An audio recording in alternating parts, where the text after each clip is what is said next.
tell you that the presentation, very brief presentation, showing you some of the films we've made recently, some of the advocacy and communications work we've been doing, will happen just before lunch at the end of the session. So without further ado, I give the floor to our lawyer, Lance, please. Good afternoon and thank you, and welcome to our section on protection from concept to practice.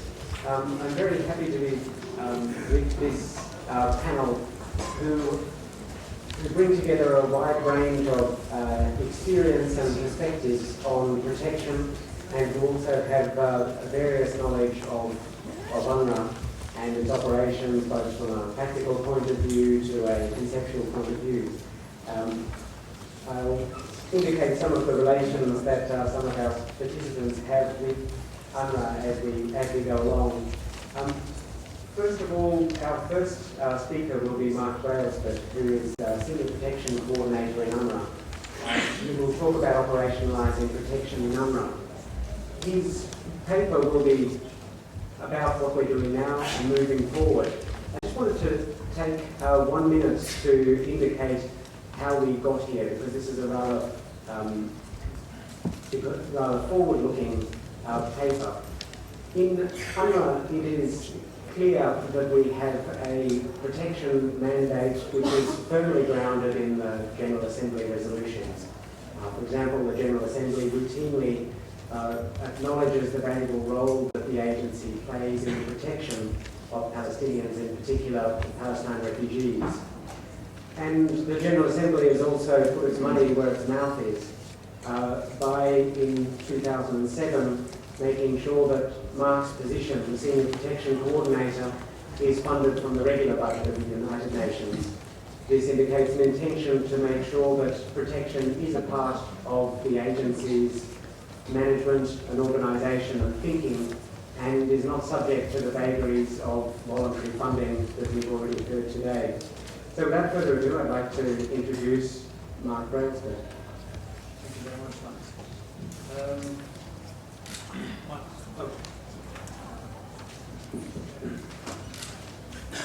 Ladies and gentlemen, I'd like to thank the Issam Institute and the American University of Beirut for inviting me to take part in this discussion. And I'm very happy to be here at this beautiful and prestigious campus to offer some thoughts on what UNRWA is doing to operationalise protection in its programming and service delivery. My presentation will look at the different components of UNRWA's protection framework and the different levels at which we're operating in terms of protection. I'll try and provide some examples as we go through, and I'll address some of the challenges and the way forward again. For UNRWA, protection means everything we do to safeguard and advance the rights of Palestine refugees. This means the rights that are laid down in the relevant bodies of international law, international human rights law, international humanitarian law, and the principles of international refugee law. Certainly this includes the social and economic rights associated with UNRWA's core areas of service delivery. The right to quality education, the right to the highest attainable standards of physical and mental health, and the right to an adequate standard of living. So we can see straight away that protection of the rights of Palestine refugees is something that's very inherent to the nature of UNRWA's work. It's actually something that UNRWA has been doing right from the very beginning. However, and as we all know, protection also includes promoting the respect of other rights as well. For example, civil and political rights, such as the right to life, the right to freedom from discrimination, the right to security of person, freedom of movement, and the right to protection from arbitrary displacement. UNRWA also, therefore, where appropriate, engages with the concerned authorities to promote respect for these rights as well. And this is perhaps an aspect of UNRWA's work that's not so well known, and it's something that I'll speak about a little bit more in a moment. In 2008, a gentleman called Nicholas Morris produced a consultancy report for UNRWA, which looked at what protection means to UNRWA in concept and practice. And he outlined a framework for UNRWA's role in delivering on its protection mandate that consists of 4 components. Two of these components have more of an internal dimension in that they're directed towards UNRWA programs and staff, mainly. And two have more of an external dimension in that they're directed mainly towards entities external to UNRWA. And I think it's perhaps useful to briefly have a look at these four components and describe them, because I think that will help us to envisage the different levels at which UNRWA is delivering on its protection mandate. So at the internal level, the most fundamental component is what Nicholas Morris in his report referred to as protection programming. And this means how we incorporate protection and protection analysis throughout the program management cycle, within policies, protocols and procedures, as well as in staff training. That incorporation of a protection analysis then allows us to develop, to deliver on the second component that's internal or internal to UNRWA. And that's what Nicholas Morris described as protection in and through service delivery. In other words, how we actually deliver services in a manner that respects and promotes the rights of beneficiaries and ensures their safety and dignity. Now, in order to ensure that UNRWA mainstreams action on these two internal components in the way that it works, UNRWA has developed guidelines in the form of minimum standards for incorporating protection into our programming and service delivery. And specific standards have been developed for each of our sectors of operation, be it health, education, relief and social services, infrastructure, or microfinance. But there are certain key themes that run throughout the standards. And I just wanted to say a few words about those. One of those themes at the most basic level is how we ensure that the way that we deliver our services promotes the safety and dignity of our beneficiaries as well as our staff. Is our infrastructure safe? Do we treat our beneficiaries with respect as rights holders? Are our distributions carried out in a dignified manner? And are refugee children taught in classrooms that are free from violence? Further, UNRWA's core services must be accessible to all those who have a right to receive them, and to the greatest extent possible, assistance should be targeted to address specific protection needs of vulnerable groups and individuals.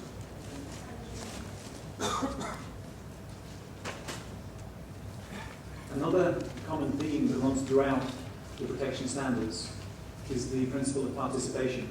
And we've already heard a lot about that today. Certainly UNRWA considers that it is essential to incorporate the viewpoint of Palestine refugees as much as possible into the way it designs and delivers its services. And the example given by Filippo this morning, our Commissioner General this morning, with regards to the design and planning work that went into the reconstruction of Beirut, I think is a very good example in this regard. And certainly the agency needs to build on that and extend that participation further throughout the agency. Also, the protection standards emphasise that all UNRWA personnel must be able to recognise situations where individuals and groups face protection threats. And UNRWA programmes must react where possible in order to provide an appropriate response. Obviously, there will be times when UNRWA is not able to provide a comprehensive response, and therefore we must be able to coordinate externally with other partners, UN agencies, NGOs, governmental departments, in order to ensure that, as far as possible, a proper response is provided. This is actually one of the most key elements to mainstreaming protection in our programming and service delivery. And it's what Nicholas Morris referred to in his report as a protection reflex. And it's something that UNRWA is trying to strengthen throughout the agency. A good example in that regard is the work that we're doing in all fields in order to coordinate better both internally and externally on our response to the issue of gender-based violence, with referral pathways being established where necessary to external partners. Finally, the UNRWA protection standards also emphasise that from a protection point of view, it's not enough to only address the consequences arising from a situation where rights are neglected or violated. UNRWA must also strive, where possible, to pursue preventative strategies on the basis of international law aimed at creating an environment where Palestine refugee rights are positively respected and not ignored or violated in the first place. And this leads us to the two components of UNRWA's protection framework that have more of an external dimension. The first of these refers to protection for which the primary responsibility lies with the host government, with the occupying power, or with the authority or entity exercising de facto control. And this component is commonly called international protection. And the content for international protection work for UNRWA is determined by the specific problems that refugees face in each of its fields. UNRWA's role is in coordination with its partners in other UN agencies and the NGO community to monitor, report, and intervene where necessary. And interventions may consist of a combination of private and public advocacy methods chosen according to the needs of each situation. These may range from bilateral dialogue with the concerned authorities, either through verbal or written communication, or they may consist of mobilization efforts with third parties such as the diplomatic community, who may be able to use their influence with the relevant authorities to improve the situation. Or it may also include public statements, community awareness campaigns, or other forms of public communication, including through the media. However, it's important to note, and crucial for the subject of effective operationalization of protection, that while host countries, Israel, the Palestinian Authority, and Hamas at this time in Gaza, bear the primary responsibility to protect Palestine refugees, the international community of states also bear a strong responsibility in this regard. And this duty is also vital when we look at the final and overarching component of UNRWA's protection framework, which concerns the right of all Palestinians to a just and durable solution to their plight. UNRWA's role, as was described by the Commissioner General earlier, is as a humanitarian and human development agency to highlight the urgent need for that solution and to ensure that in its elaboration the rights, views and interests of refugees are heard and safeguarded. The Commissioner General frequently reminds the international community of its role and responsibilities in finding that solution and the long overdue need in that regard. UNRWA's overall approach then to protection consists of a combination of access to our core services, targeted assistance to address specific protection vulnerabilities, combined with advocacy on the ground and up the chain of command, including through public advocacy if necessary. And through this holistic approach, we try to strengthen the capacity of refugees to resist protection threats.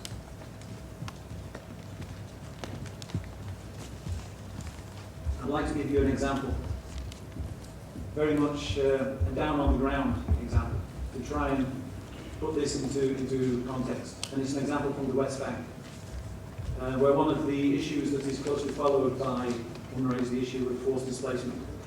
And as you all know, this is particularly an issue in Area C and in East Jerusalem. And is triggered by a variety of factors, from home demolitions to forced evictions, restrictions on movement linked to the permit and closure regime, to expanding settlements, to settler violence, to restricted access to services for communities trapped between the West Bank barrier and the Green Line, increasing militarized zones and nature reserves which cut off access to water resources and grazing land for herding and Bedouin communities. And the example that I want to provide to you actually does concern a Bedouin community at a place called Khair in the southern Hebron Hills. Now this community of Bedouin were displaced from the Negev in 1948 and purchased land at Khair in the 1950s.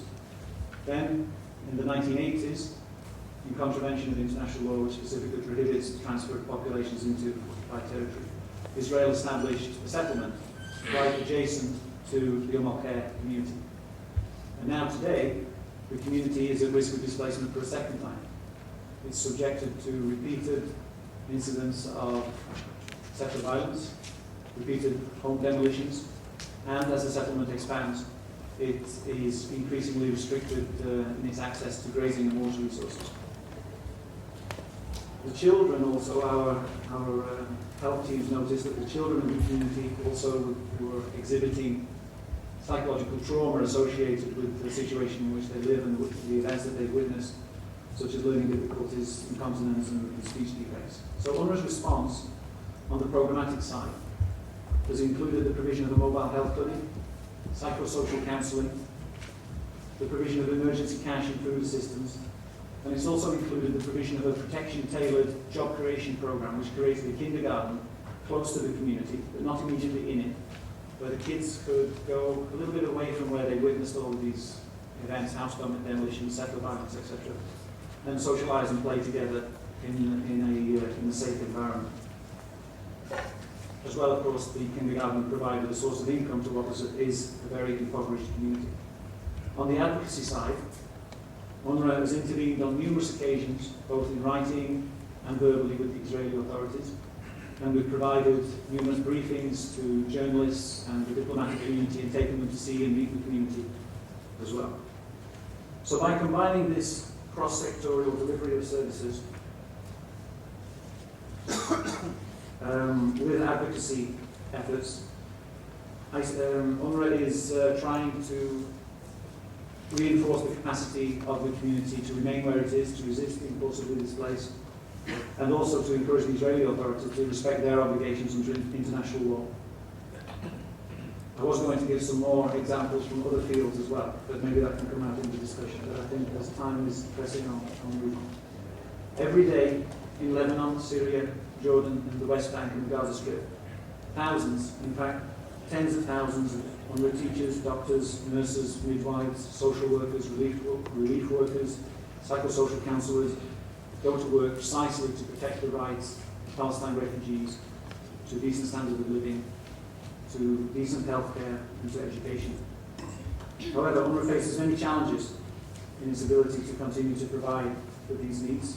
And one of the most important challenges is the severe budgetary crisis that we continue to face, and which poses a major challenge to the agency's ability to meet basic needs even in the areas of core service delivery. And this inevitably has an impact on our ability to meet the protection needs that have been identified. UNRWA, as has already been mentioned today, is largely dependent on voluntary funding and requires the generosity of donors in order to carry out its work. And the role and support of the international community is again essential in this regard. For the future, UNRWA still needs to do more work to ensure that protection becomes more deeply embedded in the way the agency functions. UNRWA's need assessments must ensure that protection threats are more systematically identified and incorporated into planning.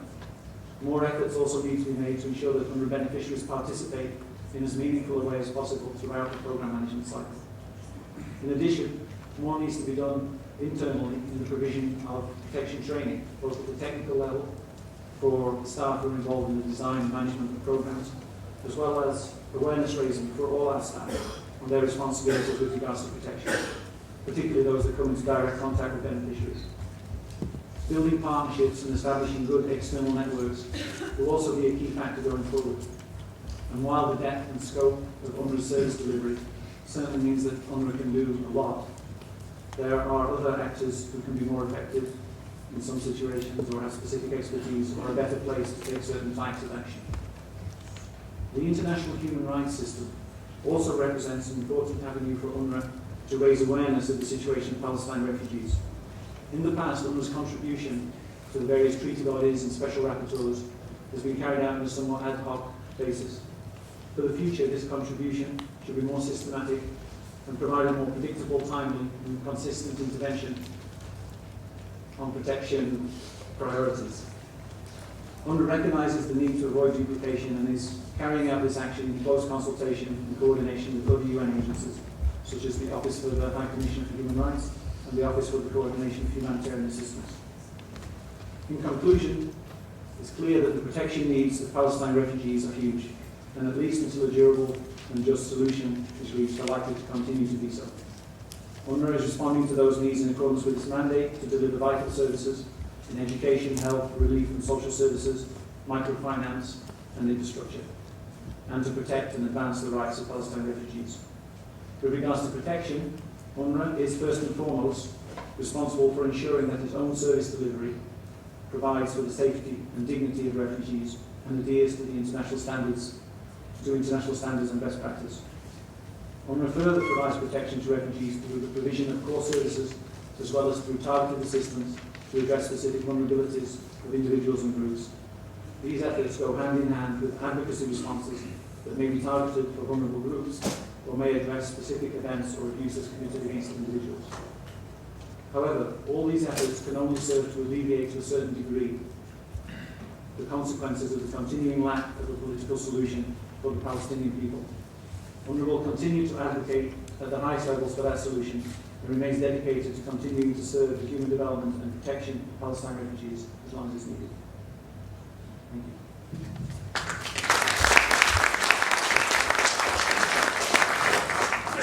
Thank you very much, Mark, and also for protecting the time available to our other speakers and for questions from the floor later. We now move on to our next paper, and I'm very pleased to welcome Elizabeth Ferris and Shireen Stark. Elizabeth Ferris is Senior Fellow and Shireen Stark Senior Research Assistant from the Brookings Institution in Washington. Again, we're looking forward to taking a step backward, not a step backward, having a look at, from a more general perspective, at protection, particularly incorporating protection into humanitarian action approaches and limits. I'm also pleased to see Shireen back. Shireen used to work for UNRWA, so we have again the common thread of UNRWA, and of course Elizabeth is well known for her work with refugees generally and also the work of UNRWA, although maybe not so much from the inside as Shireen. Thank you very much. Thank you very much. Definitely not as much from the inside as Shireen or indeed many of you here. Although I was reminded as I walked in this morning, the first UNRWA meeting I went to was in 1986. So that's a long time to have been associated, even at a distance from UNRWA. What we'd like to do is step back a little bit from the here and now, on the ground realities facing UNRWA and its protection work, and look at some of the issues that are arising from the broader humanitarian community when it comes to protection. As Mark indicated in his remarks, there are really three strands that have come together. The first, international humanitarian law, beginning in the middle of the 19th century, coming up with internationally recognized standards to protect soldiers who were no longer fighting, whether they were sick or out of combat or for other reasons. But over the years, this strand of international humanitarian law has expanded to include protection of civilians as a central component. So in terms of international humanitarian law, there's certainly been an expansion in scope of who is to be protected. When you look at the second strand of refugee law, again the 1951 convention, really the bedrock, you see a similar tendency, perhaps an even greater tendency of expansion in people of concern under refugee law and the United Nations High Commissioner for Refugees, which was set up as a guarantor of that law. Most strikingly and first was the expansion of people of concern from Europe to the whole world. And then gradually it wasn't just refugees, it was returning refugees. And people who might become refugees, and the development of concepts of preventive protection during the long years of the Balkans wars. More recently, we've seen the UNHCR take on issues of internally displaced persons, that is, people who are displaced who never cross an international border. Discussions just in the past few years of UNHCR perhaps taking on issues of mixed migration flows, as migrants who are mixed in with asylum seekers. Now, people affected or displaced by natural disasters, possibly even those displaced by climate change, which is a hot issue that nobody really knows very much about. But certainly from the refugee protection side, you see an expansion of the groups of interest or of concern. And when you look at the third strand, international human rights law, certainly you see, since the adoption of the Universal Declaration of Human Rights, a gradual expansion of what the notion of human rights means. Economic, social, cultural rights, statelessness, genocide, women, children, indigenous, migrants' rights. So you see at the international level this gradually increasing scope of concern of who is to be protected. Now, in the early 1990s, when there was Somalia and then Rwanda, Bosnia, There are growing calls for the international community to do more than simply assert that people should be protected, but to intervene. This whole debate around humanitarian intervention was translated into the concept of responsibility to protect. And again, you see this theme of protection coming out strongly in Security Council debates. Since 1999, every single, well, one exception, Eritrea, almost every single UN peacekeeping operation has included a mandate to protect civilians. So you see this theme of protection has become very big, very inclusive. Certainly in the part of humanitarian agencies, whether it's NGOs or UN bodies, protection has become big business, if you will. Conferences have been organized, books have been written, staff have been hired, guidelines have been developed, training courses organized. It's all about protection in the humanitarian world. Now, I've worked on protection issues for 25 years, and I should be really happy with this development. And yet I feel a certain unease. If protection expands to include just about everything, has it lost a certain specificity there? And when we come to the issue of definition of protection, there are really two poles. One that says protection means physical security of the person. Physical security meaning protection from attack or threats, also usually provision of life-saving assistance so people don't starve to death or die of thirst and so on.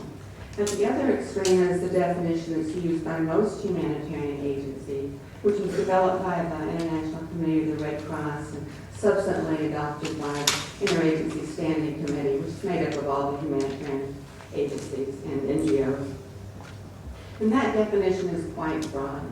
That talks about protection as, quote, all activities aimed at obtaining full respect for the rights of the individual in accord with those three strands of law. Think for a minute. All activities aimed at obtaining full respect. What I think has happened is that many good programming decisions have now become protection activities. So registering people to vote, building latrines, developing curricula for schools, encouraging the participation of beneficiaries in program design, all of that has become part of the protection system.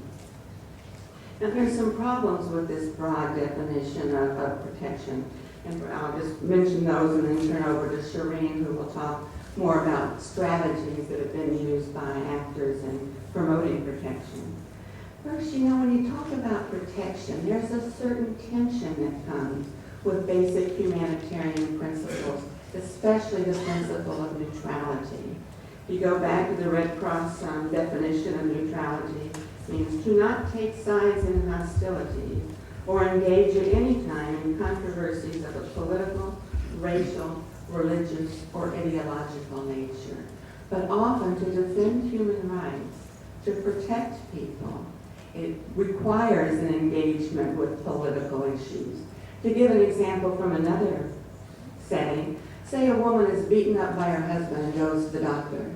The doctor sets her arm. That is a humanitarian neutral act. But the minute the doctor says, why don't you move to a safe house where you won't be beaten? Or why don't we go to the police and get your husband arrested? Or even let me tell you about your rights not to be beaten. The whole question of neutrality, of the doctor taking sides, is in question. Now the doctor may be doing what we think is the right thing by getting the woman out of that situation of violence. But in terms of humanitarian principles, there's certainly a gray area. A second concern with the definition is that perhaps humanitarian actors tend to delude ourselves as to the impact of our work.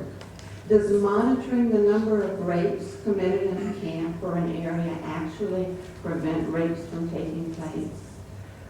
You look at the different matrices and activities and checklists, and we're all so busy in the humanitarian world with protection. But are we really, truly keeping people safe?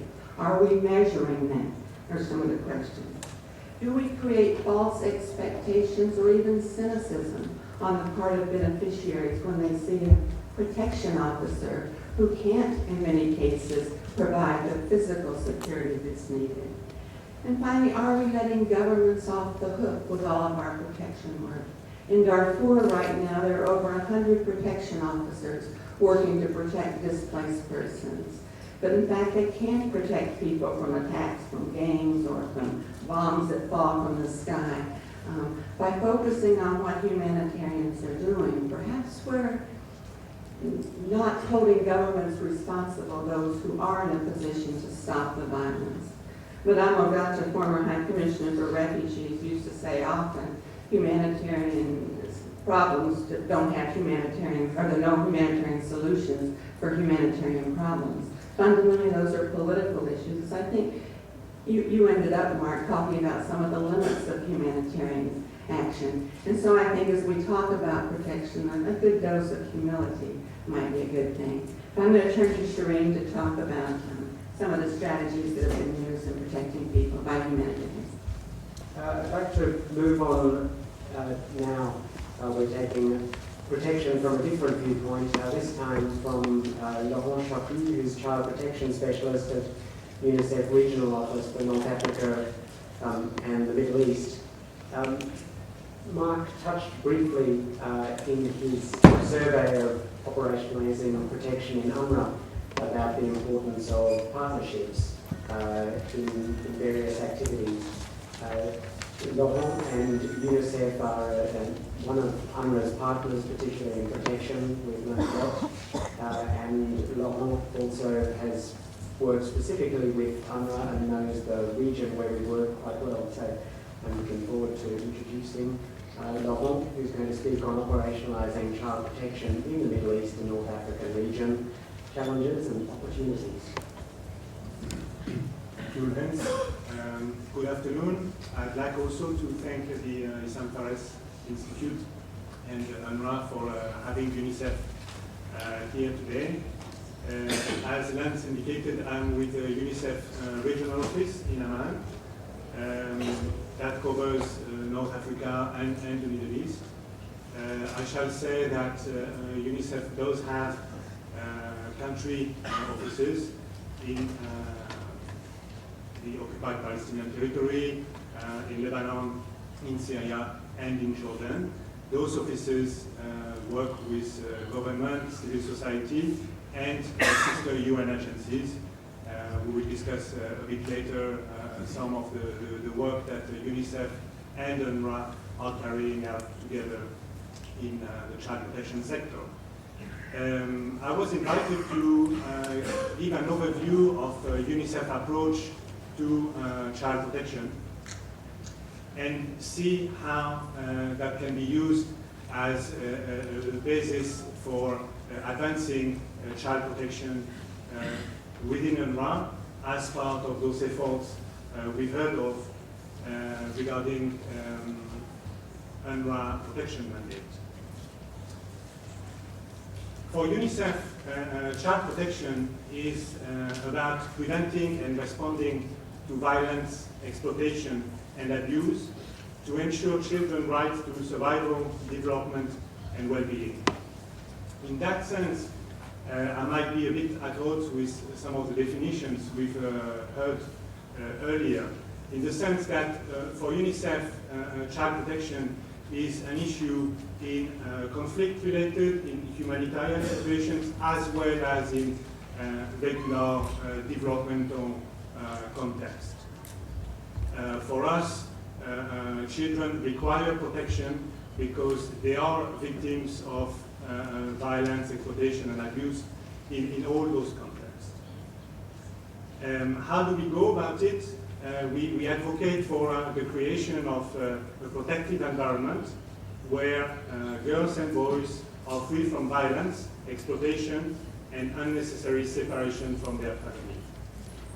Those are also environments where laws, services, and behaviors, as well as practices, minimize children's vulnerability, address known risk factors, and strengthen children's own resilience.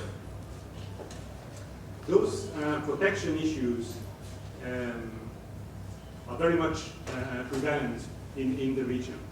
Again, some of those risks, protection risks, are exacerbated by the ongoing conflict, but you also have protection risks that are inherent to any society, any community throughout the world. I just have to give a snapshot, a few statistics that highlight that fact. In Jordan, for example, through our through government administrated multiple indicator surveys, we found out that there is a 90% acceptance of domestic violence. We found out as well that children, all of them, in OPT and in Syria, have had numerous experiences of violent discipline. 95% in Palestine, 87% in Syria. Child marriage, another child protection issue, although, as we know, it has also some health and education implications. Child marriage, 6% in Jordan, 11% in Lebanon, 19% in occupied Palestinian territory, 17.7% in Syria. Child labor, usually a vastly underestimated figure, data. 7% in Lebanon, 4% in Syria. Usually those vastly underestimate the work accomplished by children in the informal sector or domestic work. Education, we heard about that earlier, but in Jordan, 7.1% of children are out of school, primary school age children. Almost 16% in Lebanon, almost 16% in Palestine for boys, almost 17% for girls. I shall say that those data are not reflecting exclusively the situation of Palestinian refugees. This is reflecting the situation in the country as a whole. Two countries in the region have UN agencies reporting on grave child rights violations to the UN Secretary General. Those are Lebanon and the occupied Palestinian territory. By grave child rights violations, we mean killing and maiming, abduction, arbitrary detention, lack of humanitarian access, attacks on schools, and health facilities. All that to say that whether the country is experiencing a conflict or not, child protection issues are prevalent. For UNICEF to address those protection issues, we advocate in favor of a protective environment. What is it we call a protective environment? This is an environment made of 8 elements, some of them pertaining to the state, some of them pertaining to the society. A protective environment is made of government commitment to protect children, monitoring and reporting systems, essential services and rehabilitation, awareness raising in the community, capacity of the community, but also children's life skills, open discussion in the media, in academia, attitudes, and legislation. Therefore, for UNICEF in the region, in order to achieve this protective environment, we advocate for the 3 pillars strategy. We are saying that we need to strengthen knowledge on child protection issues. Quantitative, qualitative knowledge on child protection issues. We also argue that it is important to strengthen child protection systems. Child protection systems are not only about service delivery, but also legislation, monitoring and reporting mechanisms. And we argue that information systems, child protection systems in terms of legislation and services are not sufficient in themselves. We also need to work on social norms.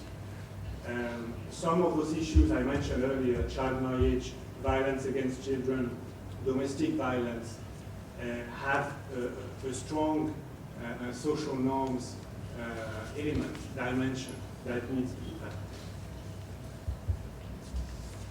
done. In the region, when we advocate in favor of improving knowledge management, what we are saying is that it is important UN agencies, government, civil society invest in ensuring that those household surveys that are conducted do include child protection indicators. It is difficult to advocate for those issues if we don't have accurate information. It is also important we strengthen the child rights observatories and help the establishment of ombudsperson. As Mark was saying earlier, it is important to support the reporting to committees such as the Convention of the Right of the Child Committee and ensure that observations by this committee are addressed by the government, the civil society, as well as the UN agencies. Improving knowledge on child protection issues also means working hand in hand with mainstream sectors such as the education or the health sector, which are able to generate a lot of information on child protection issues, provided the right indicators are incorporated into those systems. Working on knowledge on child protection issues also means making sure that the child rights violations that are committed in the region as a result of the conflict are monitored. You might have heard of efforts conducted in the occupied Palestinian territory to monitor those grave violations I referred to earlier, making sure that all the killing, the maiming, the abduction, the denial of humanitarian access is monitored in an accurate, systematic way, and the information is channeled through the right channels all the way up to New York, as well as used for advocacy and response purposes. Improving knowledge management also means making sure we understand better about those social norms I was referring to. It is not enough to say child marriage and domestic violence are bad for children. It is important we understand from an anthropological point of view how is it that people think that it is the right thing to do for their sons and daughters to be married when they are 15 or 16. Unless we understand that, it is extremely difficult to address it. In the region, quite a lot of cooperation between UNRWA and UNICEF on those fronts. I was referring to the household surveys ongoing in OPT, in Syria, great collaboration between UNRWA and UNICEF, soon to happen in Lebanon as well. We heard this morning about the data gaps regarding school dropouts. Well, in Jordan, UNRWA and UNICEF are trying to understand better what is happening, what are the causes of those dropouts. Opportunities, there are opportunities to advance child protection when it comes to knowledge management. We would encourage the systematic participation of UNRWA to those broad data collection exercises, making sure that they do include child protection indicators. We would also encourage further cooperation on monitoring the grave child rights violations I was referring to, and making sure that both health and education information systems are improved, adjusted, so that they do include child protection indicators. With regard to strengthening child protection systems, what we mean is advocating with governments to make sure that child protection is on the national development agenda, working with governments and other relevant authorities to make sure that the Committee of the Right of the Child observations are addressed, as well as investing into ensuring that national legislations are in line with international instruments, that everywhere there is a juvenile justice law that reflects the CRC principle. In terms of service delivery, the approach we advocate for is an approach whereby at the most decentralized level you have child protection networks that bring together not only social services but also education, health, police, and other services to make sure that cases are identified, managed, and referred whenever that is necessary. We have some examples of collaboration between UNRWA and UNICEF on that front in the OPT. We would encourage those to be scaled up and expanded. We also argue that it is extremely important that those mainstream sectors, such as health and education, do incorporate child protection issues. That means that health workers, teachers need to be trained to identify cases of violence, abuse, and neglect, and need to know what to do when they come across those cases. That might require in-service training, but that might also mean that the initial training curriculum need to be revised accordingly.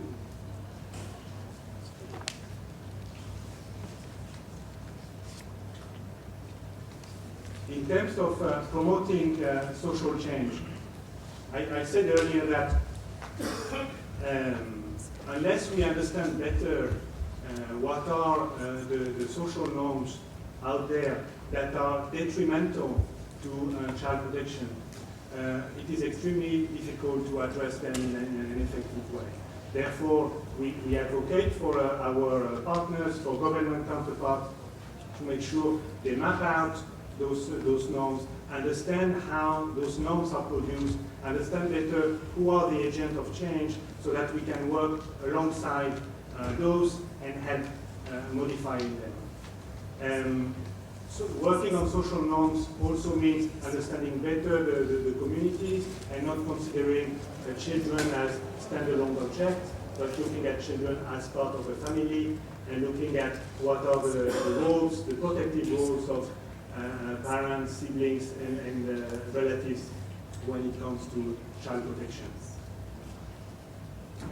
In that field as well, great cooperation between the two agencies throughout the region, in Jordan on violence against children in schools, in Lebanon working on peace building and conflict resolution with both refugee and host communities, in Syria with the education personnel introduced to school-based protection, in Syria as well where the health clinic staff is trained on youth access to health care. In conclusion, I would say that when it comes to child protection, UNRWA has the responsibility as well as the ability to mainstream child protection into its operations. It is well positioned to address child protection through existing structures and services such as health, education, and social services. Child protection issues can be accurately monitored and reported through existing information systems within the organization. Social services need to take part into child protection networks that are already established to improve identification, management, and referral of cases of abuse, violence, and neglect. And the agency needs to build upon the efforts that are already ongoing in terms of addressing social norms such as gender-based violence or violence in schools. However, there are a few questions that the agency might want to consider before embarking on that process. It might be useful to think about whether the strategy is needed for child protection, whether this strategy needs to be agency-specific or country and context-specific. The agency might want to think about how much it wants to invest in terms of protection, policy, and legal framework development in partnership with host governments. Obviously, the agency will have to think about financial and human resources implications. We might want to think about child protection as a way to bridge between those economic and social rights as well as civil and political rights that Mark was referring to earlier. The agency might have as well to think about the implications it would have to look at those sensitive child protection issues within the different communities it is serving in terms of its relations with the communities and their leaders. Thank you.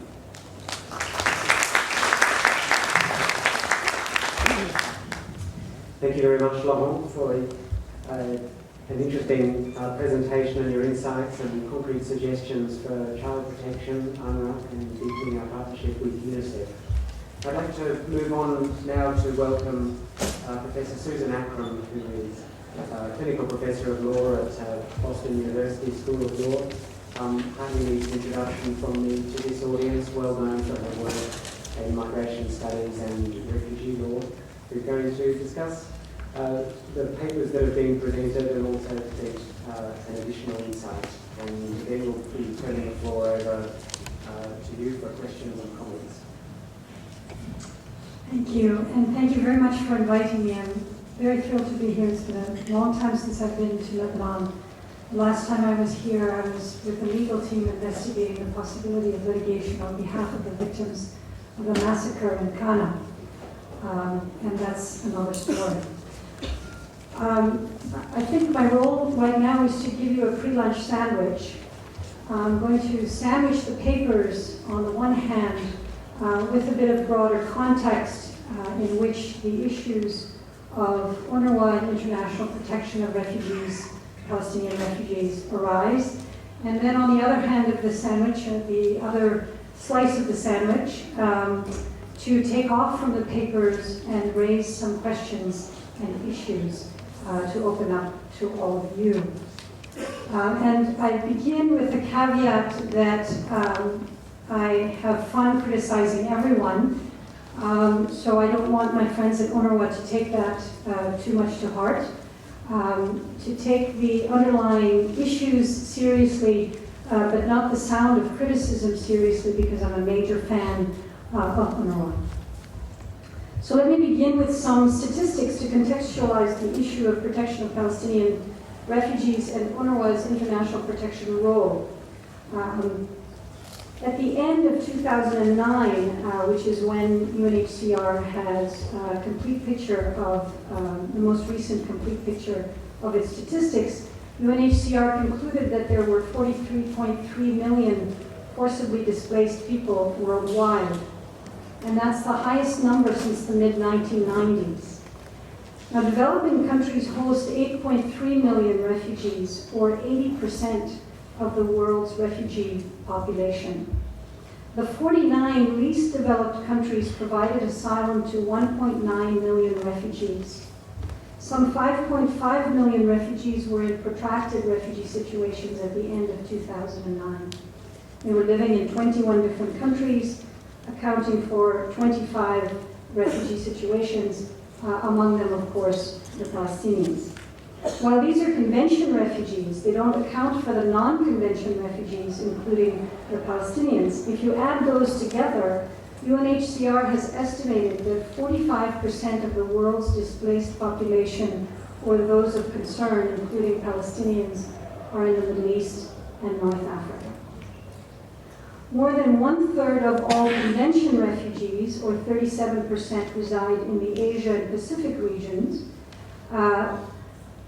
One can safely say, and I can break down those the figures amongst the regions. Let me just point out that the Americas region has the smallest share of refugees, accounting for about 8%.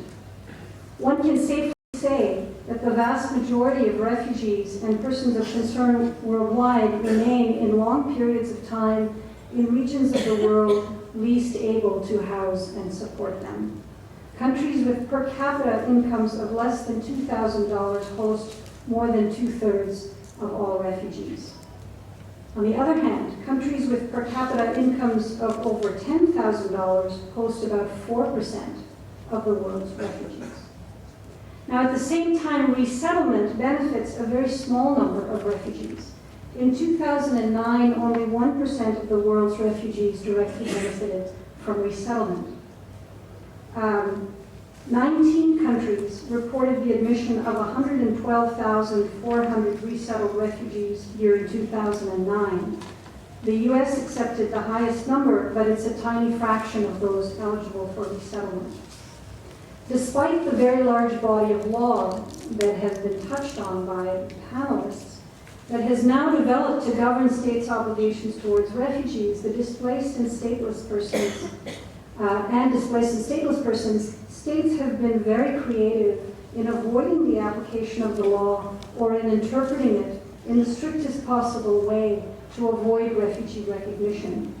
And each of these statistics has a more acute impact on the situation of Palestinian refugees, as I hope we will draw out later this afternoon.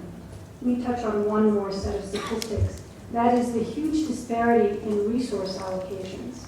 According to UNHCR, total costs of administering asylum procedures and providing social welfare benefits to refugee claimants in 13 of the major industrialized states rose from around $500 million in 1983 to $7 billion in 1990. And the latter figure is over 12 times the global UNHCR budget for that year.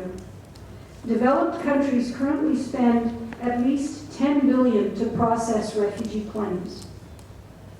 In 1993, UNHCR allocated more funds to refugee protection in Europe alone than it did for the protection of 3 times as many refugees in Africa, Asia, and the Middle East combined. I won't touch on UNRWA expenditures, since there are many here who can and have and will be providing these, and the figures I have given you are even understated. Updated comparative figures are actually extremely difficult to track down, but one can only imagine the upward trajectory on both ends. Finally, UNHCR's most recent statistics reflect that women and girls represent 49% of persons of concern to UNHCR. They're 47% of refugees and asylum seekers, and half of all the internally displaced and returnees. Women and girls represent about half of persons of concern in Africa. 41% of refugees and asylum seekers are children below the age of 18. 1 out of 10 are under the age of 5. The world's refugees are overwhelmingly women and children. So what does all this have to do with Palestinian refugees and UNRWA? The relevance to the 3 papers here, I hope, will be clear. First of all, a couple of quick points, and then I will move to the comments on the papers and open it up. A couple of the major comments on the question of protection. I've talked about the refugee crisis in general, but there's a more specific refugee crisis in the Middle East region, and UNRWA, of course, has a major role to play. First of all, what relevance do international norms and regional norms have to this particular refugee problem? There is no consistent legal framework. All of you are familiar with the fact that there's even less implementation, and there is a major protection gap. Most of the Arab states are not parties to the Refugee Convention or the Refugee Protocol, nor, I contend, will they be, as long as the Refugee Convention is perceived as requiring talqeen of the Palestinian refugees, and the Palestinian refugee problem remains the main burden on the Arab states. The Casablanca Protocol and other regional refugee norms of protection are largely unimplemented and unrespected. A very quick example about Egypt, which has the enviable position of being both a party to the 51 Refugee Convention and the African, the OAU Convention of 1969. Surprise, surprise, neither are being effectively implemented, despite the focus of UNHCR and UNRWA in Egypt, and Egypt now being the largest resettlement program in the world. Then there's the problem of a definition. There are at least 4 relevant definitions to Palestinian refugees. Although the language of Resolution 194 incorporates no clear definition, the UNCCP's authoritative analysis of paragraph 11 of that General Assembly resolution gives the definition that the drafters understood was incorporated in both 194 and under the so-called Palestinian clause in Article 1D of the Refugee Convention. That definition differs dramatically from the universally adopted definition of refugee appearing in the important international instruments, but it's consistent with the general legal understanding that a refugee is an individual meeting certain criteria who lacks the protection of his or her state of nationality or origin.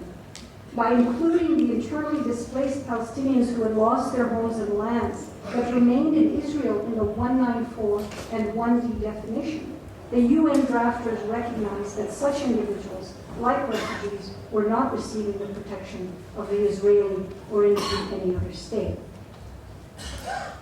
The definition of Palestine refugees for purposes of international protection in UNCCP's mandate differs, of course, from the definition used by UNRWA. As we all know, UNRWA's definition extends to registered Palestine refugees residing in its areas of operation, and adapted the UN definition to those who are in need. Of course, this definition is restricted to those eligible to receive aid, as it explicitly states that refugees must have lost their homes and means of livelihood. In contrast to UNRWA's needs-based definition, the term Palestine refugee in Resolution 1943, defining those eligible for durable solutions, has a far different and far less restricted meaning. Then there are the third and fourth relevant definitions of Palestine or Palestinian refugees. These are incorporated into two different provisions in the 1951 Refugee Convention. The Article 1A2 definition, referred to as the universal definition of refugee, has been widely misunderstood in reference to Palestinians and in relation to the final definition, which appears in Article 1B's definition of Palestine refugees as an entire group or category of people. This ambiguity is used to support the position that Palestinians are not refugees in the universal sense of that term. Article 1D, the critical definition for international protection purposes, is complicated and either intentionally or inadvertently misunderstood, resulting in at least a dozen different interpretations and applications in those states which even incorporate or refer to it. So when we're talking about Palestinian refugees to whom protection is owed, to which refugees are we referring? Protection for whom? Against whom? And in relation to what rights? Quite aside from finding a refugee definition that relates to protection for Palestinian refugees, there are those who are outside all of those existing definitions. The non-ID Palestinians in UNRWA areas, the non-ID Palestinians in Egypt, stateless Palestinians who still have unclear status under both UNHCR's mandate and its most recent note. So let me now start with the questions to begin our discussion with that background and moving from the papers in the order in which they were presented, simply going through them, where, of course, is the emphasis on compliance. I'll just throw a bunch of questions and comments out to the floor, hopefully, and to the panelists to generate some discussions. As I said, the problems of definitions.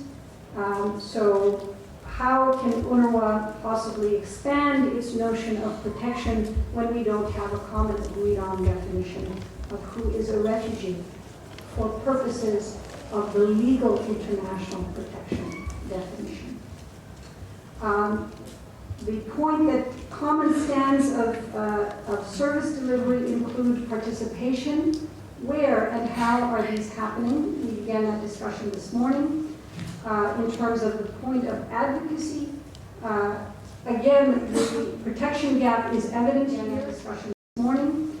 In terms of the point of advocacy, again, the protection gap is evident here. There is little or no intervention for Palestinian refugees internationally in the same way as one can assume that role or see that role by UNHCR, or indeed from the point of view of the trenches where I have been for the last 26 years, litigating on behalf of Palestinian refugees, just seeking coverage of a definition and a durable solution. What does that international protection vis-a-vis the UN mechanisms and the international the entire international regime. What does that mean? Safety and dignity of beneficiaries and staff. We've talked about how UNRWA can ensure a violence-free environment. Curriculum in schools for Palestinians, for example. How about for the host population and for the occupiers in terms of incorporating a human rights curriculum? How is that debate being engaged on as part of international protection? Again, continuing on international protection, looking at these statistics as a whole, one has to combat the challenge that UNRWA is a tool for containing the refugee problem, as much humanitarian work is today, prolonging the problem rather than linking specific rights to durable solutions. And I pick up the particularly apt Commissioner General statement at Princeton that Karen Abu-Zaid made, talking about restitution, compensation, assistance, and support for reintegration and justice for infringements. And I would ask, where is UNRWA's white paper articulating the rights and principles for each of these, including the right of return? And where is the blueprint on right of return? So maybe those are some issues that everyone has touched on. We can open up for discussion. Thank you very much. I'm sure we've got far more questions than could possibly get all comments on in the time that we've got left. Now I'd like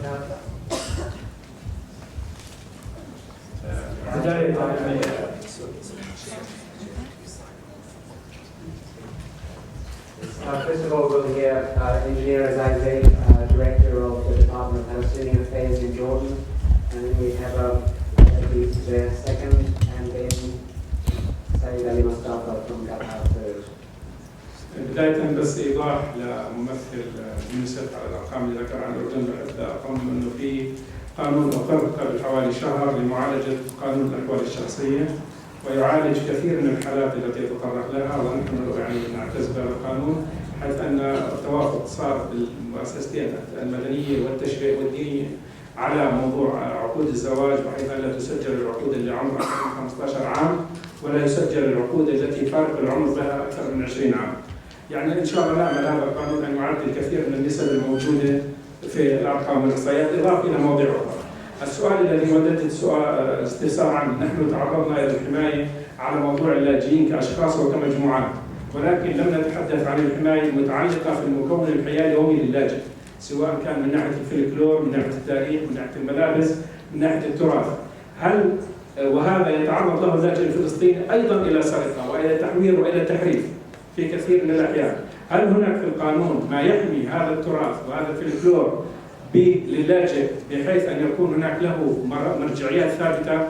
وإذا كان موجودا هل عملت الأونروا على تثبيت هذا الواقع على أرض الواقع في قضايا محددة وواضحة بحيث تحفظ حق اللاجئين في تراثهم وفلكلورهم والبستهم وأكلهم الذي أيضا حتى الفلافل تم الاعتداء عليه؟ شكرا.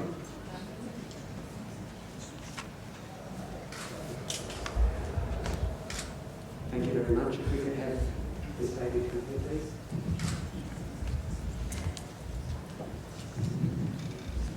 شكرا. سميرة صلاح، عضو المجلس الوطني الفلسطيني. بالحقيقة قبل الفلكلور يا سيد مجيد اعتدي على الإنسان نفسه على الأرض، سرقوا الأرض. بالحقيقة أنا بشكر كل المتحدثين وأنا استمعت لهم جيدا، يعني كلام رائع، لكن بدي أسأل سؤال. أنا آن الأوان لرفع الصوت عاليا أمام الأمم المتحدة لإسكات إسرائيل. أما آن الأوان كل هذا الشيء اللي عم يحكي فيه الآن هل تطبقه إسرائيل على الشعب الفلسطيني؟ الشعب الفلسطيني ينتهك بكل معنى هذه الكلمة، لا في حقوق ولا في أرض. حتى عرب 48 اللي هم بيدخلوا في الأرض يعاملوا معاملة غير المعاملة الشعب اليهودي الموجود في فلسطين. للأسف شفنا على التلفزيون قبل فترة سيدة نالت جائزة نوبل، إسرائيل ستطردها قدام المحكمة. فإذا إسرائيل عم تعمل هيك بإنسانة أخذت جائزة نوبل فقيسوها على الشعب الفلسطيني.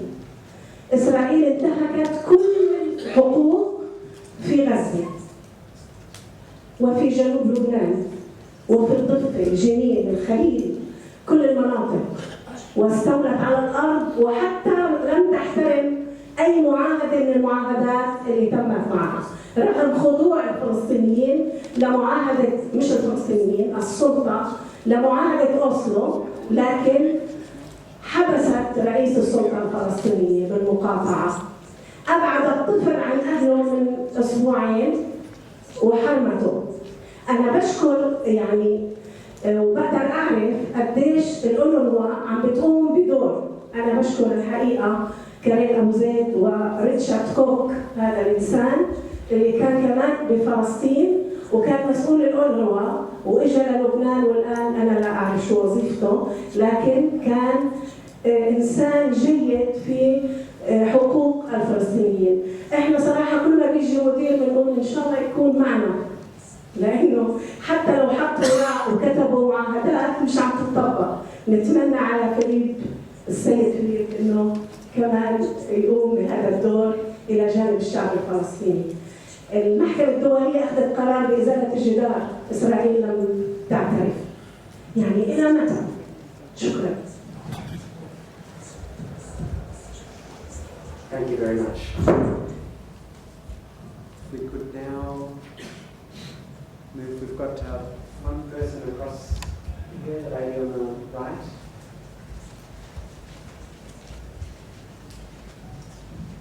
Thank you. My name is Kathy Evans. I'd like to thank all the panel for their contributions, but I have a question for Mark. You stated that UNRWA is working to uphold the international legal responsibilities of host countries. And in Lebanon, we know that the government has actually clearly legislated against many of the rights of Palestinian refugees.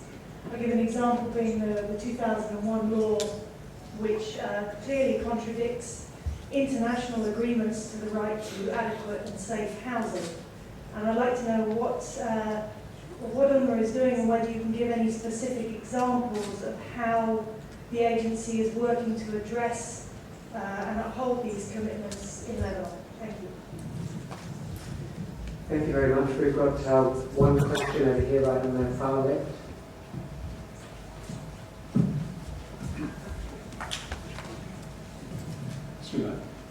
My name is Ibrahim Hewitt. I'm the Chair of Trustees of Interpal, Palestinian Relief and Development Fund, a small NGO in the United Kingdom. This word neutrality came up this morning, or this afternoon, again from Beth, and I actually heard it last week at the launch of a programme, a briefing paper by the Refugee Study Centre at Oxford University, when it was stressed that there is this need for agencies, humanitarian agencies and NGOs to decide whether to remain neutral or take the step and take sides, in effect. And I feel very strongly that agencies need to do, and I'd like the opinion of the panel, to actually forget about neutrality when there is such a clear case of injustice going on as far as Palestinians are concerned, and international laws and conventions are being broken with such regularity and disdain by the Israeli government. And isn't there a case for humanitarian agencies to stand up and say, well, forget this neutrality. If we stay neutral, our silence is actually supporting the continuation and ongoing breaking of this laws by the Israelis.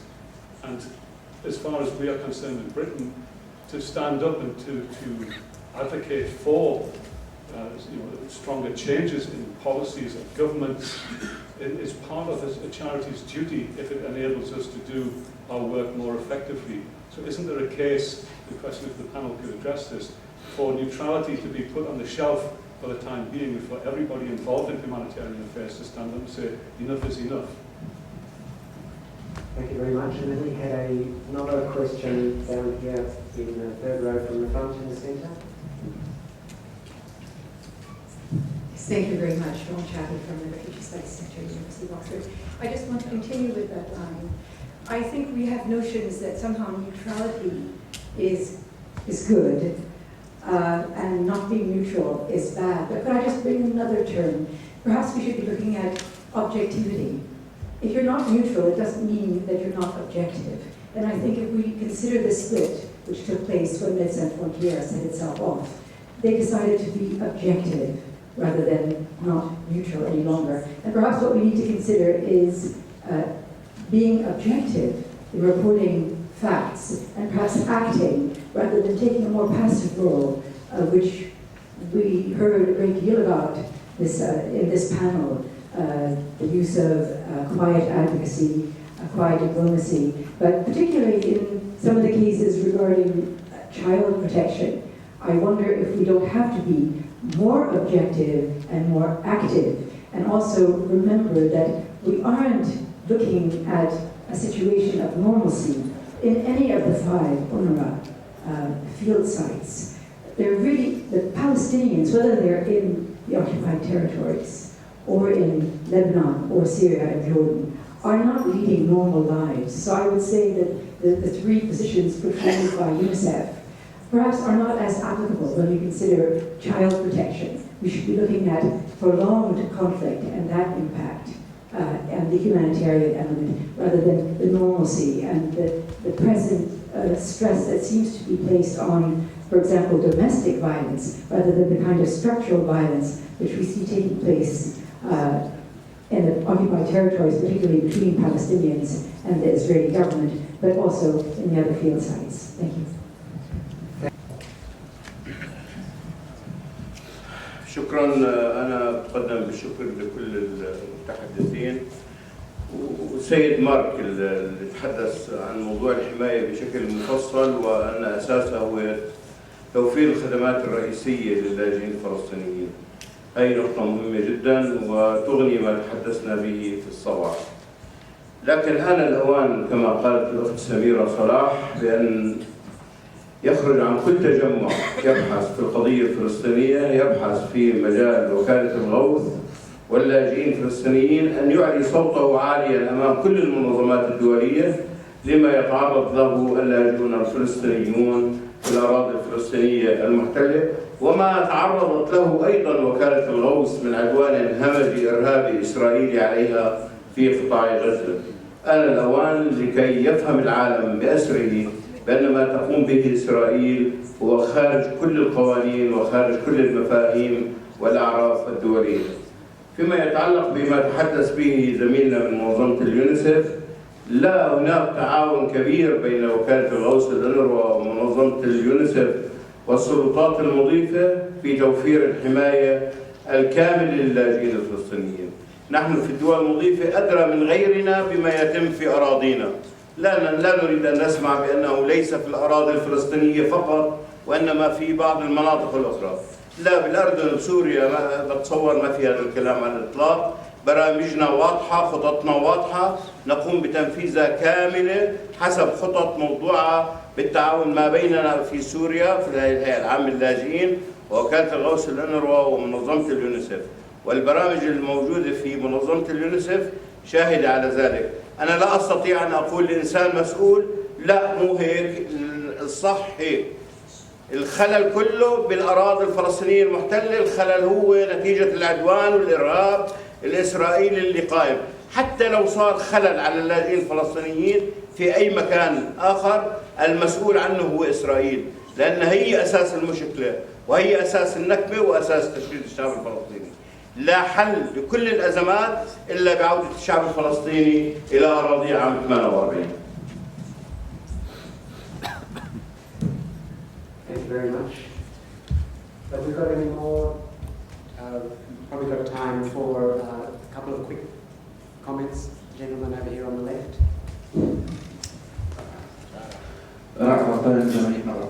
أنا بوافق بآخر جزء قاله الأستاذ علي مصطفى بما يتعلق بالإشكالية عند العدو الإسرائيلي بمسألة عودة اللاجئين الفلسطينيين على أراضيهم.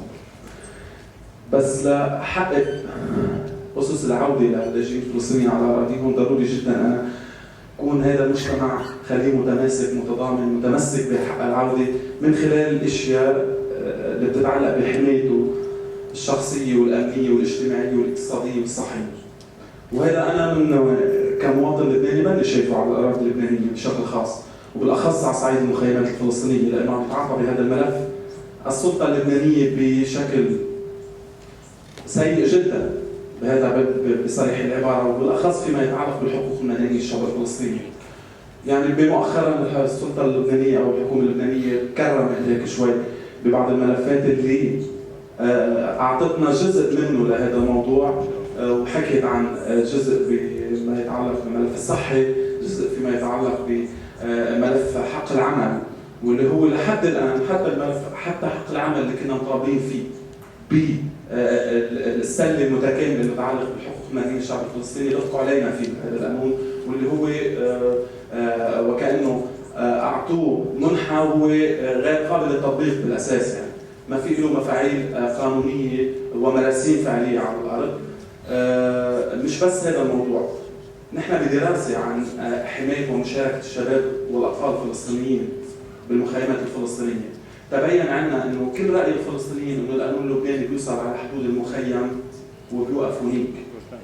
كل قوانين الحماية تتعلق بالحكومة اللبنانية تقف على هيدا الحدود، ولكن وبشكل خاص كمان مش عم نحط الحق كثير كله على الحكومة اللبنانية، في جزء منه على القوى الفلسطينية او على منظمة التحرير بشكل خاص بهذا الموضوع. يجب كل حدا بيتعلق بالفلسطينيين انه يتحمل مسؤولياته. الحكومة اللبنانية لازم تتحمل مسؤولياتها وبالمقابل كمان القوى الفلسطينية يجب أن تتحمل مسؤولياتها بموضوع الحماية بشكل خاص. لأنه هذا الموضوع الحماية عم بيأثر على تعليم الفلسطيني على حقه بالمسكن اللائق. لما بتحكي مع الشاب الفلسطيني أو مع طفل حتى الفلسطيني لما بتسأله أنت هل أنت على استعداد أنك تكمل تعليمك؟ بيقول لك هو لا لأنه أصلا أنا ماني محمي لأنه ماني قادر أكمل تعليمي لأنه ماني قادر أتوظف لأنه ماني قادر أشتغل بالشيء اللي أنا عم بعمله. أو حتى ما بدي أتملك وليش بدي أشتغل؟ كرمال شو؟ كرمال بدي أتملك وأنا محروم من حق التملك؟ محروم إنه أنا أتملك غرفة أسكن فيها تكون هي سقفة هي أمنة وأمانة بهذا البلد. هذا كله عم بيأثر على حياة وأمن وسلامة هؤلاء الناس اللي هم لاجئين فلسطينيين اللي هو مسؤولية الدولة بشكل خاص. بس ولكن السؤال الأخير اللي بسأله وين وكالة الأونروا بمتابعة هذا الملف بشكل خاص بحماية أمن وسلامة اللاجئين الفلسطينيين على الأراضي اللبنانية؟ شو عم تعمل مع الحكومة؟ بما إنه هذا موضوع. شكرا. Thank you very much for that. Now that's it for the questions from the floor. What I'd like to do now, because it's almost time for lunch, is I'd just like to ask the panelists to speak for no more than a minute, just if they can address briefly some of the questions. I know that that's far too little for the range. However, the same child has the right to grow up in a family environment free of domestic violence. So I'm not sure this is really helpful to rank those different rights. I think when it comes to child protection, it is important to understand what are the violations, document them, try to understand the root causes, and then with the concerned communities decide what are those we want to address first and how is it we want to address them. That's participation. Maybe I'll leave it there. Thank you, Laurent. Mark? The subject of neutrality came up quite a few times. Neutrality is not an absolute. There's a couple of principles that actually can trump neutrality: humanity and impartiality, and those two. If the example was used of a doctor who informs or gives advice to somebody who's been subjected to violence in the home to seek legal counsel, whether or not that might be a violation of neutrality. It's not, depending on the aim. If the aim is a humanitarian law, based on the principle of humanity, then it's not a violation of neutrality. The ICRC is very aware of this and visits political prisoners, the very access to which may have political consequences. But it's done without a political aim. Therefore, it's neutral. The organisation is therefore disinterested. So I don't see actually a conflict between our UNRWA's position with regards to protection and the fact that we are vocal and we are advocating on behalf of the rights of Palestine refugees and the principle of neutrality. Some other things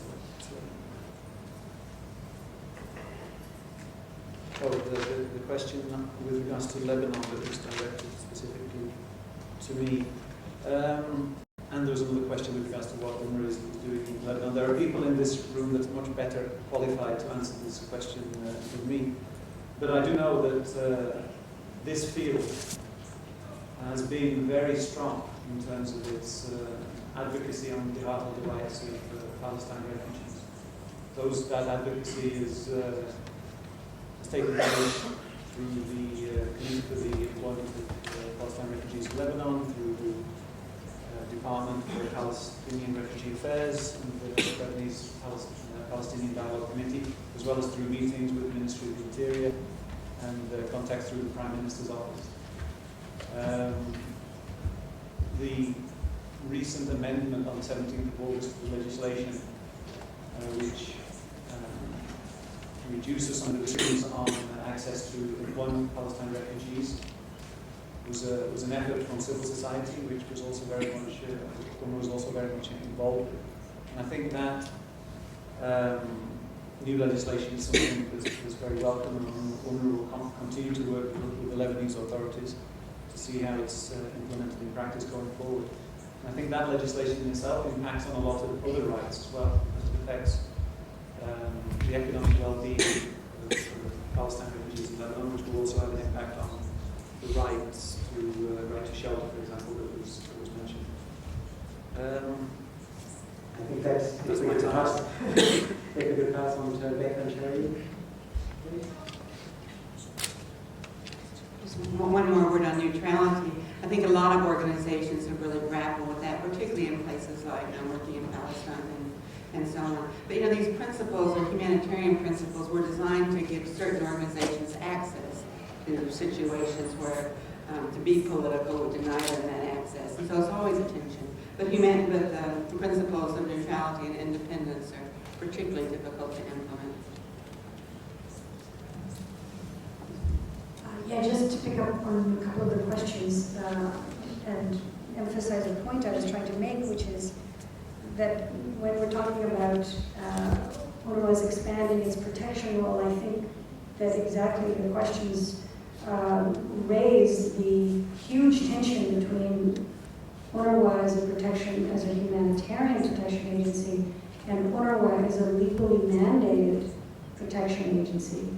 And by that I mean that you can look at protection as on the one hand of the spectrum where there's permissive action, where there's little tension with states, and then on the other hand where there's the hardcore legal principles and an agency mandated to challenge states that are violating those principles. So you could contrast UNRWA's mandate with UNHCR's here. For example, under the Privileges and Immunities case, UNHCR could go to the ICJ. There's a provision in the 51 Refugee Convention, Article 38, that allows a state, and hence UNHCR acting as a state, to go to the ICJ to enforce the convention. UNRWA has no such treaty that it is obliged to monitor or to take on the international arena. So I think one has to really be clear about what we're talking about, the soft protection that is humanitarian assistance and its expanded reach, and the hard protection that means you have the right to challenge states. Thank you to all the speakers. I think that there would be a couple of hours more to respond from the very challenging comments that were made. I must say that with some parts of it we'll have agreement, other parts there won't. With some of the remarks that Professor Akram just made, I have rather strong disagreement about, but I think that that won't hold up anyone for lunch. So I'd like to thank you everyone for your questions from the floor and for the panel to have made such stimulating presentations and challenging insights and suggestions for you all. And we look forward to the rest of the program, which I think there'll be plenty of opportunity to bring up and discuss in more detail many of the questions that have been brought up in this session. Thank you very much.